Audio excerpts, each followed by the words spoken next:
Okay, nag-skip tayo ng week. Bali ngayon, i-unveil lang natin yung mga i-release mamaya.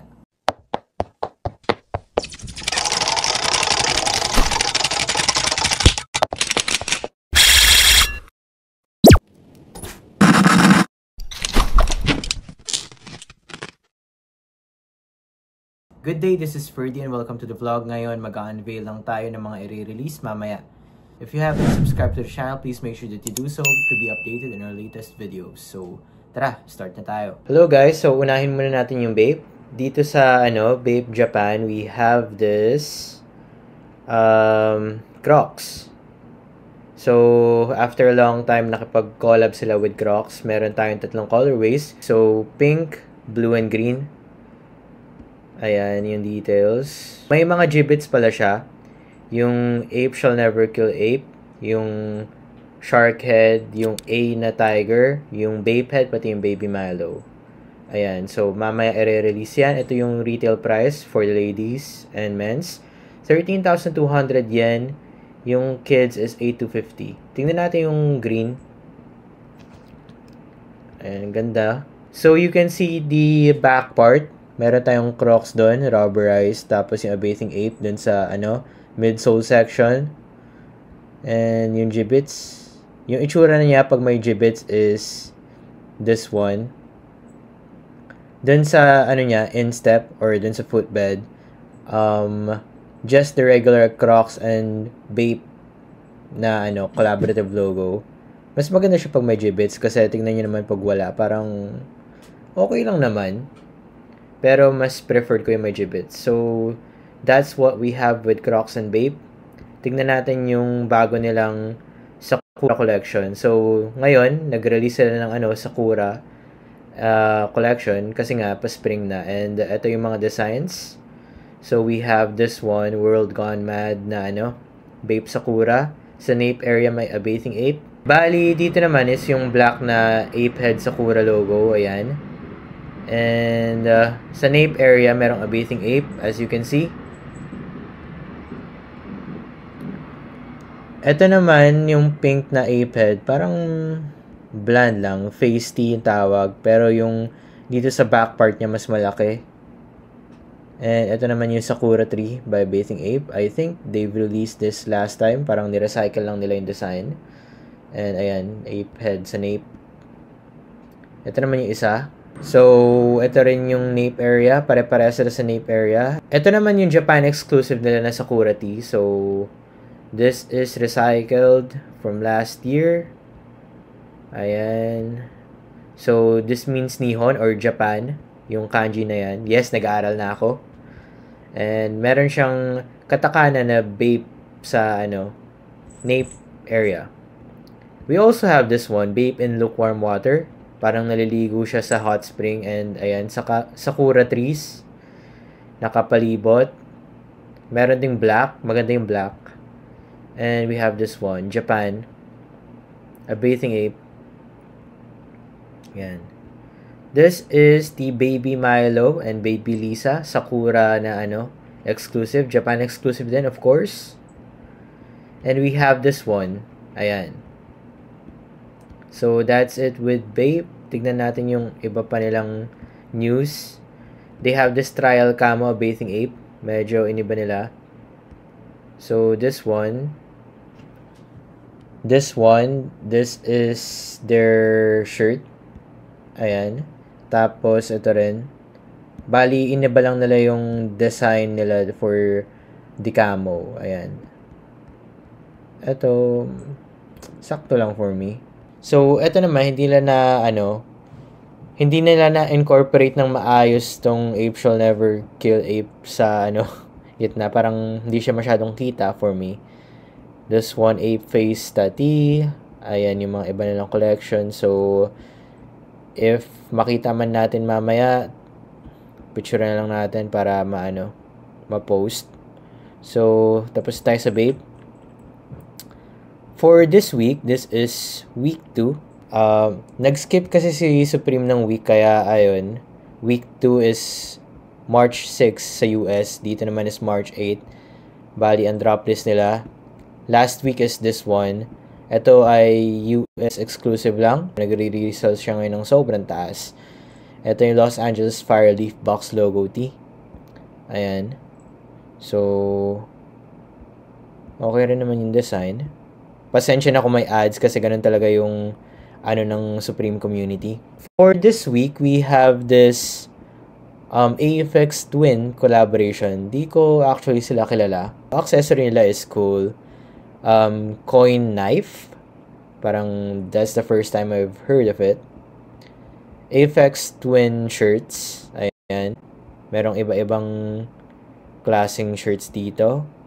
Kulay, I mean. Tapos, as you can see dito sa back area niya, may Supreme Box logo na napakaliit. Subtle lang siya. Pero, ang pinaka gusto ko for this week ay yung nila, ito, studded stadium jacket kasi tignan nyo naman yung quality. Ayan. Napaka-steep lang ng price. Ayan. So, hindi rin ako bibili niyan for this week. Save lang tayo. And this is the crew neck jersey. Sequin. Yan. Ganda ng blue. Yung black, hindi lang kita yung yung Supreme na red box logo sa baba. Pero still, the blue is good. Size niya is red tag sizing. So, for example, ako sa white tag, M ako sa shirt. M din ako dito. Pero it varies kasi pag jackets, nag-upsize ako kasi gusto ko yung, oversized. So, okay lang din naman to. AFX Twins, over-dyed beanie, pigment-coated as logo, 6-panel, Harris Tweed Camp Cap. Ito, napakaganda rin ng material ng Harris Tweed. Ayan.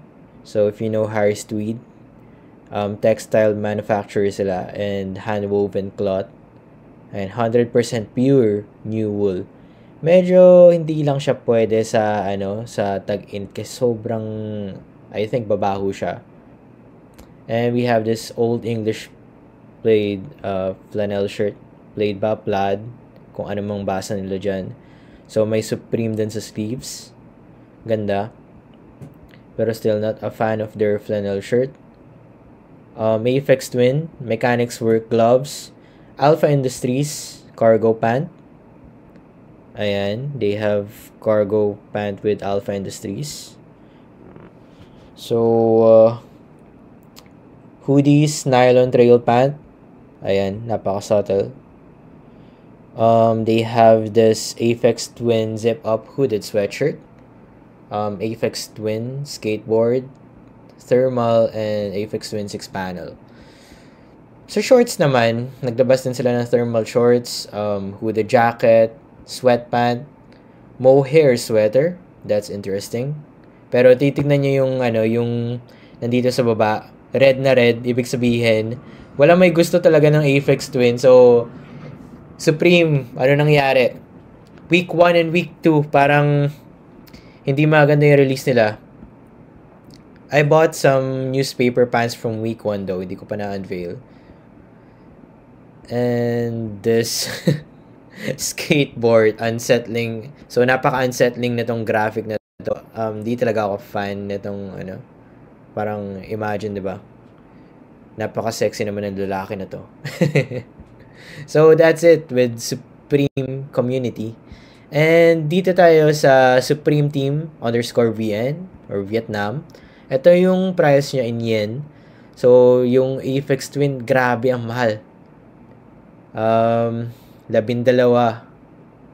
na lapad. 7 lapad. 8 lapad, 4 na lapad. Grabe, mamahal ng pieces nila. So, ang affordable lang for this season is yung mga shirts. Kahit yung coin knife 19,800 yen. Grabe. Mga mga caps din, beanies, yun yung mga affordable for this season. This week. So, Stussy, we have new arrivals in Stussy. Kanina lang ni-release. Every Friday sila nagre-release dito sa Japan. So, tignan na lang natin. We have insulated work jacket denim, carpenter pant denim. Nawala na tong mga to, pero meron pa rin yun sa store. Warm-up jacket, Ayan. Work short washed canvas. Naglabas din sila ng ng flannel nila. T-shirts, big old jean. Napakaganda nitong big old jean actually. So, cargo pants. Ayan, 3 kulay. This is interesting. Open lang natin to sa ibang tab. Meron silang metal Venus lighter case and grabe, parang ngayon lang ako nakita ng Stussy lighter case. And of course, sa mga hype beast dyan, we have the money clip from Stussy. Ayan. Kung wala kayong wallet, ganyan na lang bilhin nyo. Balik lang tayo dun sa new arrivals nila. Low profile cap, blazers, trousers to go with it, nandyan. Handwritten sweater, rodeo belt, 20,900 yan. Nandyan pala yung price, napakaliit lang. Standard shirt, grabe, mahal. 39,600 yen. Parang lumalabas na 16,000 pesos yung retail na to. Leather pants. Oh my god. This is 94,000 yen. Grabe. Almost 40k for a pair of leather pants. That's pure leather naman, kaya ganun talaga. So 44,000 yen naman tong Harrington jacket nila. Big old short denim. This is one of the staples for Stussy. Ayan. Ganda ng denim pants nila. So, tamang-tama siya. Subtle lang. Hindi nyo naman kasi kailangan ng over-branding sa Stussy. And meron lang siyang patch dito ng Stussy. So, that's it. Regular denim shorts or jorts. Garage jacket. Ito yung t-shirts pa nila. Belts. Basic Stussy thermal. Ito naman yung over short nila. So, snapbacks. Team jersey, of course. Binalik nila yung jersey for this spring-summer collection. Flight bomber jacket and relaxed half zip. Ganda rin ito. So, lakas din ang dating. Simple lang talaga ang Stussy pero lakas ng dating. Ito naman yung jersey. And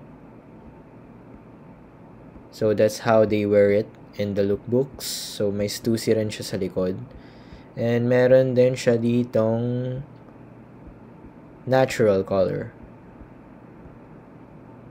Ayan. Ito naman yung hoodies nila. Beanies, Stussy number 4, and socks. So, Hypebeast na tayo. So, sa Hypebeast, ito yung mga bagong news nila. New Balance 992 Nimbus Cloud arriving this month. March 2025. Bread na Air Max DNs. This one is available now. 991 vintage. So I think they just remake the midsole and yung tongue kasi yung regular na na 991 V2 na navy, parang same lang din ng design language. And of course, ito, cloth. So, we have an early look for this one. This is the Stan Smith. Mukha siyang espadrilles kung titignan nyo. Ayan. July 2025. So, meron din silang black counterpart. Ayan. Tapos, may chenille material dito sa likod. Dito naman sa, leather lang siya. Walang branding ng Adidas doon sa, which is nice. Less is more nga. Ika nga nila. Ama Manier Air Jordan 5s. Nothing too crazy. So, May 14th. Ayan. Ito yung early looks lang nila. So, if you want to have to look for this one, nandito lang sila sa Hypebeast. Not sponsored, by the way. Okay, sa fashion naman. Fashion. Ano bang notable na pieces for this season? Waco Maria. Ayan. Stand By Me. So, if you don't know, pwede rin tayo magpa-pre-order ng Waco Maria kasi Japan din siya na brand. And here we have their new collaboration with GU. So, si GU, nakipag-collaborate sila for the last 2 seasons ng GU and Undercover collab. So, ngayon, nagustuhan siguro ni Jun Takahashi yung movement, yung founder ng Undercover. Kaya, nag-open sila ng, sariling brand nila, which is the UG. So, ito yung bago nilang partnership. They have 2 collections, starting from March 14th, ngayong Friday, and second collection, March 14th. Then, okay, so I guess, dalawang collection na parehas yung date. So, meron tayong mga, dito, prices dito. Hindi ko natatalakayin lahat kasi sobrang haba ng video pag ganun. So, tignan lang natin yung mga notable pieces for the season. So, let's see. Ito, 3,000 yen lang. Ayan. Okay naman yung collared shirt nila. Meron lang siyang subtle branding dun sa sa harap. Silent noise. Ewan ko kung nakita nyo dito sa part na to. And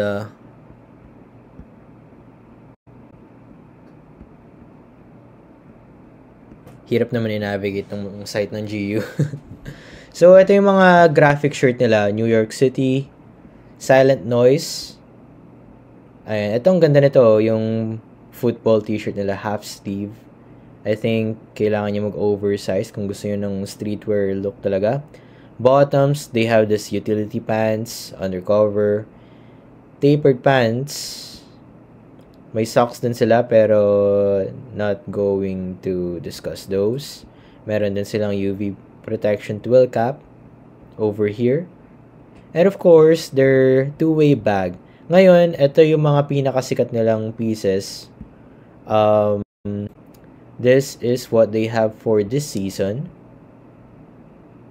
Deck shoes, GU Undercover. Ayan. Sakto lang siya pero may nakita ako sa second collection na mas maganda. So, sa second collection, ito yung pang mainit na talaga. They have this open collared shirt. Yan. Gusto ko tong parang handkerchief or bandana na design. Napaka-interesting na piece for me. And yung shorts nandun din. Ito yung mga staff pala kung paano nila i-style yung mga damit. So marami tayong makikitang mga gantong selections pagpunta natin ng GU. Siguro agahan na lang natin. Meron din palang green dito sa open collar shirt. And silent noise.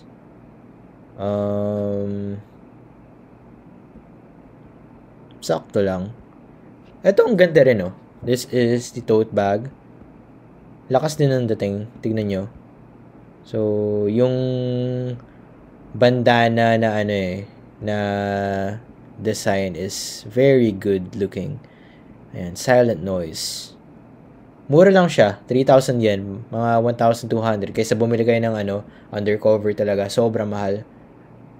So, ito yung entry level nila for Undercover, collab with GU. So, dito naman meron tayong sandals. Tingin ko lang ito ay papato kasi tingnan niyo naman yung design. Tamang-tama sa klima natin sa Pilipinas. And it starts from 25 centimeters, 7 US hanggang 11 US men. So, if you want to order this one, please message me lang para puntahan ko na agad sa GU. Pag GU talaga, sobrang hirap makakuha online. Lalo na pag nag-release na item. So, let's take a look for the black one. Ito yung black.